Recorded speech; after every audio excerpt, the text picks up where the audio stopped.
अध्याय 3। मलाई पापको बारेमा सिकाउनुहोस्। के हामी कपडा धुने मेसिन वा फ्रिज नभएको विगतको समयभन्दा अहिले बढी खुसी छौं भन्न सक्छौं? नोआको जलप्रलयको समयमा पृथ्वी पापले भरिएको थियो, तर आज यो अझ खराब छ। पापले हाम्रो सम्बन्धलाई बिगार्छ, विशेष गरी परमेश्वरसँगको संगतिलाई तोड्छ। बाइबल अनुसार पाप संसारमा कसरी प्रवेश गर्यो? सुन्ना 1:8 परमेश्वरले आदमलाई के गर्न आज्ञा दिनुभएको थियो? उत्पत्ति 2:17। तर असल र खराबको ज्ञान दिने रुखको फल चाहिँ नखानु, किनभने जुन दिन तैँले त्यो खान्छस् त निश्चय नै मर्नेछस्। यो परमेश्वरको पहिलो व्यवस्था प्रतिज्ञा थियो। व्यवस्था प्रतिज्ञा बिना हामी परमेश्वरको शासनमुनि छौं कि छैनौं भनी थाहा पाउन सम्भव हुँदैन र परमेश्वर र हाम्रो बीचमा कुनै सम्बन्ध पनि रहँदैन। सुन्ना 1:9 आदम र हव्वालाई कसले प्रलोभनमा पार्यो? उत्पत्ति 3:1। परमप्रभु परमेश्वरले बनाउनुभएका वन पशुहरूमध्ये सर्प सबभन्दा धूर्त थियो। त्यसले स्त्रीलाई भन्यो, के परमेश्वरले तिमीहरूलाई बगैँचाको कुनै पनि रुखको फल नखानु भनी भन्नुभएको छ? सुन्ना 2:0 आदम र हव्वालाई प्रलोभनमा पार्ने सर्पको पहिचानको बारेमा बाइबलले के भन्छ? प्रकाश 20:2। तिनले त्यो अजिङ्गर, त्यो प्राचीन सर्प जो दियाबलस वा शैतान हो, त्यसलाई पक्रे अनि 1000 वर्षका निम्ति बाँधेर राखे।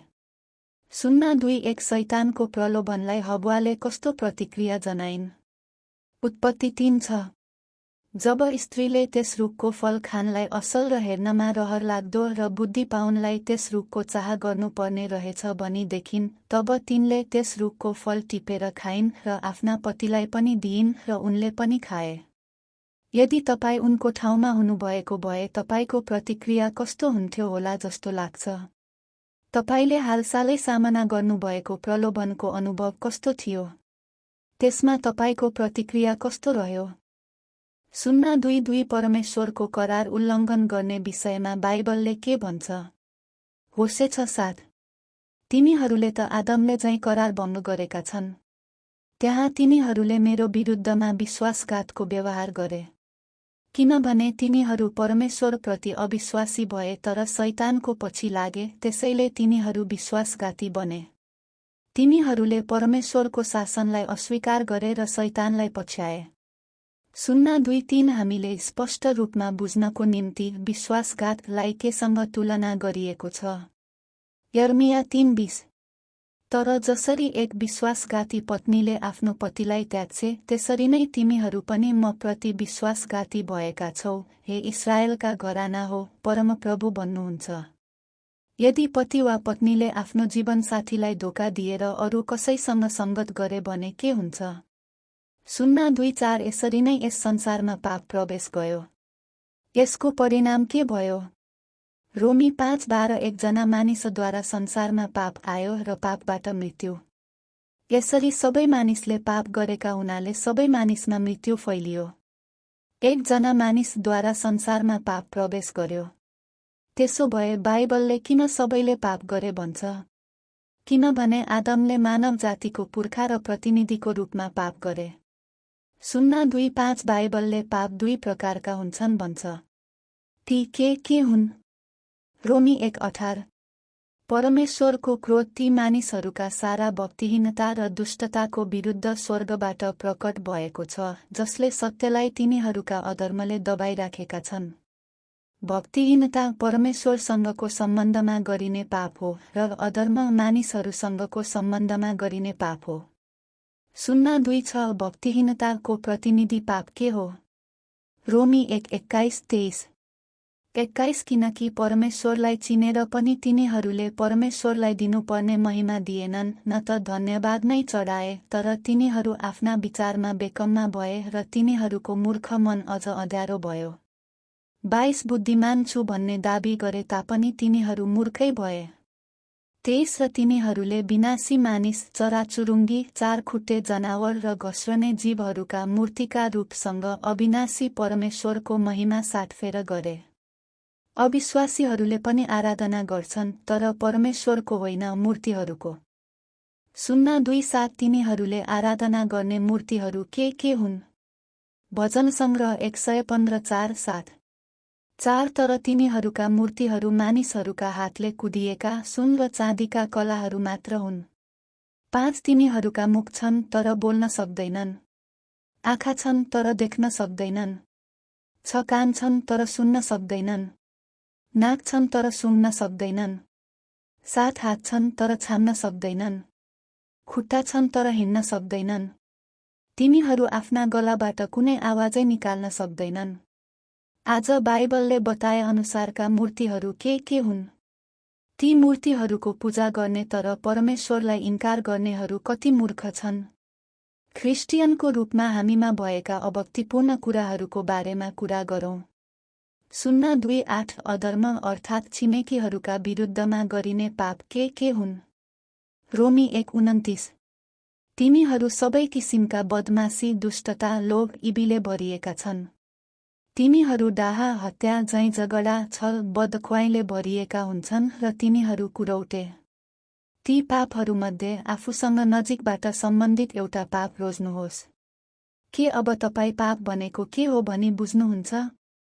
02:9 येशू कसलाई बोलाउन आउनुभयो? मत्ती 9:12-13।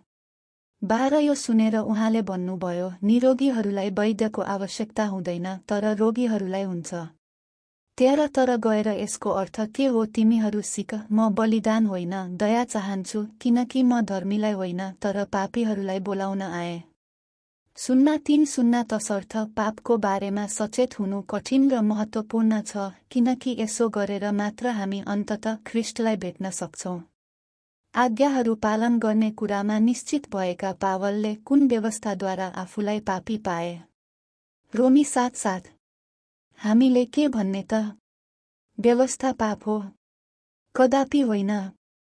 यदि व्यवस्था नभए मैले पाप थाहा पाउने थिइनँ, किनकि तैँले लोभ नगर भनी व्यवस्थाले नभनेको भए लोभ गर्नु के हो सो थाहा पाउने थिइनँ। 10 आज्ञामध्येको एक लोभ नगर भन्ने आज्ञाले उनलाई लोभ के हो भन्ने कुरा महसुस गरायो। 10 आज्ञा हृदयको कुरा हो भन्ने तथ्यमा तिनी सचेत भए, त्यसैले तिनी पापीहरूमध्ये सबैभन्दा मुख्य थिए। 03:1 त्यसबेलादेखि पावलले आफ्नो हृदय र मनमा समेत पाप नगर्न सङ्घर्ष गरे। उनले के स्वीकार गरे? रोमी 7:19। किनभने असल काम जो म गर्न चाहन्छु त्यो म गर्दिनँ, तर दुष्ट काम जो म गर्न चाहन्न त्यही म गर्ने गर्छु। 03:2 परमेश्वरले केलाई अन्य प्राणीहरूभन्दा बढी छली भन्नुभयो? यर्मिया 17:9-10। 9 मानिसको हृदय सबै कुराभन्दा छली हुन्छ र त्यसलाई निको पार्न सकिँदैन। त्यसलाई कसले जान्न सक्छ र? 10 हरेक मानिसलाई त्यसको चाल अनुसार र त्यसका कर्मको फल अनुसार इनाम दिनलाई म परमप्रभु मानिसको हृदय तलास गर्छु, त्यसका मनको म जाँच गर्छु। परमेश्वरको सामुन्ने पाप मूलतः हृदयको कुरा हो। यदि परमेश्वरले तपाईको हृदयलाई हेर्नुभयो भने यो कस्तो देखिएला? 03:3 अरूको न्याय गर्ने फरिसी र कर उठाउने मध्येको धर्मी ठहरियो। लुका 18:11-13-14। 11 फरिसीले उभिएर मनमनै यसरी प्रार्थना गर्यो, हे परमेश्वर, म तपाईलाई धन्यवाद दिन्छु, म अरू मानिसहरू जस्तो धुताहा, अन्यायी, व्यभिचारी अथवा यही कर उठाउने जस्तो पनि छैन।